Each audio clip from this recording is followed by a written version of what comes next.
What are some things that you recall as like seeing a business grow from like only having a couple handfuls of locations, I think you said, to being a $1 billion company with like offices all over the place?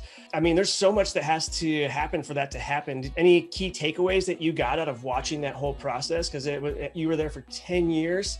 So I'm sure you saw various aspects of it. Just curious what that was like. Mm-hmm.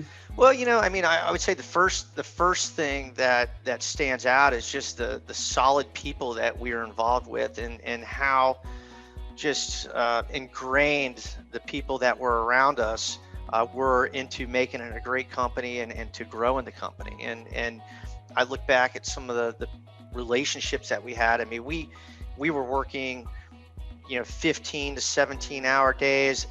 Also, since we were doing nursing for the hospitals, we were on call 24 hours a day. And this is prior to cell phones, by the way. So, my first experience being on call was a list of nurses and a roll of quarters. And if you got called, you had to, if you were out and about, not at your home with the hard line, with the spin line, then you had to find a payphone and start calling nurses, and that's why they gave you a roll of quarters.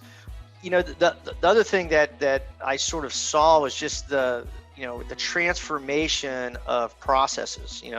When you're a small company and you're doing 10 to 12 million dollars, and then you go to a 30 or 40 or 50 million dollar company, you break a lot of processes in that, and you have to sort of break them down and rebuild them, and whether it be workflows, whether it be who's doing what and why are they doing that, and just because they've done it, is it right that they do it still today when we're this size company?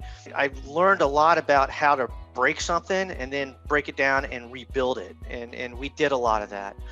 Hey, thanks for watching. I hope you liked today's episode. Visit the description box for the full episode links, and remember to give this video a thumbs up and to hit the subscribe button to get updated on my latest videos. Until next time.